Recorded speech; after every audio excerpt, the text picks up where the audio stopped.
Hello बच्चों। तो चलिए इस प्रश्न को पढ़ते हैं। वृत्त x square plus y square बराबर ए स्क्वायर पर प्राचल बिंदु हैं।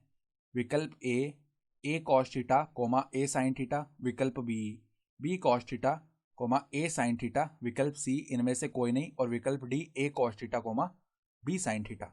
तो देखो यहाँ पर हमें इस वृत्त पर जो प्राचल बिंदु है वो बताने हैं। तो प्रश्न में आगे बढ़ने से पहले इस प्रश्न से संबंधित जो मुख्य अवधारणा है उसकी हम चर्चा कर लेते हैं। तो देखो मुख्य अवधारणा, तो देखो यहाँ से हम जानते हैं कि sine square x plus cos square x, इसका जो मान है वो एक के बराबर होता है। ठीक है। तो अब देखो यहाँ पे ये व्रत क्या है। व्रत अगर हम बनाने की कोशिश करें तो ये व्रत देखो इस प्रकार का व्रत आने वाला है। व्रत मान लो इस प्रकार का व्रत है। ठीक है। और क्या होगा कि इस व्रत का जो केंद्र है वो क्या होगा, मूल बिंदु होगा, क्योंकि ये x square plus y square बराबर ए स्क्वायर वाला व्रत है। तो इसका मूल बिंदु हो जाएगा केंद्र। और इसकी जो त्रिज्या है ना वो ए आएगी। तो ये ए आएगी त्रिज्या। तो प्राचल बिंदु का अर्थ क्या होता है, व्रत पर हम कोई भी बिंदु ले लेते हैं पी एक्स कोमा वाई।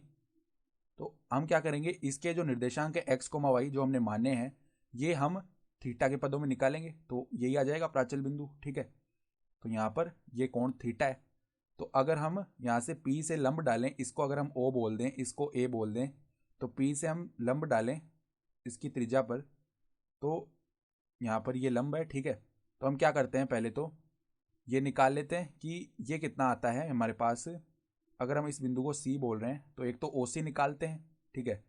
फिर हम ये वाली लंबाई में निकाल लेंगे CP। तो देखो अब त्रिभुज त्रिभुज OPC में हम क्या देख पा रहे हैं कि जो कोण है, कोण OCP ये कितना है, 90 डिग्री है। ठीक है। तो यहाँ पर अगर हम लिखें कोस थीटा, कोस थीटा क्या होता है, आधार बट्टा कर्ण होता है कोस थीटा। ठीक है। तो हमारे पास में देखो अगर हम देखना चाहें कि जो आधार है वो कितना है, तो आधार तो हमें पता ही नहीं है कितना है। तो आधार तो OC बट्टा में जो आधार आएगा वही तो x निर्देशांक हो गया। तो यहाँ पे हम x लिख सकते हैं आधार की जगह। ठीक है। और कर्ण क्या हो जाएगा, कर्ण ये OP जो है त्रिज्या ही है, तो ये a ही तो है। तो अगर हम यहाँ से हम x निकाले तो वो आ जाएगा a cos थीटा। ठीक है। तो ये तो आ गया इसका x निर्देशांक जो हमने बिंदु P माना है। अब उसी प्रकार अगर हम साइन थीटा लें तो साइन थीटा क्या होता है, साइन थीटा होता है लंब बट्टा में कर्ण। तो लंब क्या है हमारे पास में CP है, और लंब y निर्देशांक ही तो है, तो y बट्टा में जो OP है वो कितना है, a। तो यहाँ से जो y का मान है वो आ जाएगा a साइन थीटा।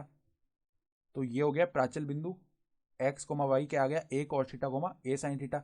और यहाँ से हम प्राचल बिंदु जब समीकरण में रखेंगे ना, व्रत के समीकरण में, तो संतुष्ट भी होगा। देखो करके देख लेते हैं। क्या व्रत है, x square plus y square बराबर ए स्क्वायर। तो इसके बाएं पक्ष में x square plus y square में हम एक्स और वाई के मान रख देते हैं। तो a square cos square theta plus में a square sine square theta.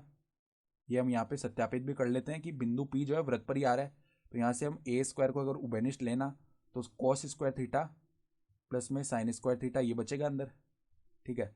और इसका मान हम मुख्य उदाहरण से जानते हैं एक होता है। तो ए स्क्वायर बच गया, और यही हमारे पास में ए स्क्वायर बराबर ए स्क्वायर आ गया। इसका मतलब क्या है, समीकरण संतुष्ट हो रहा है।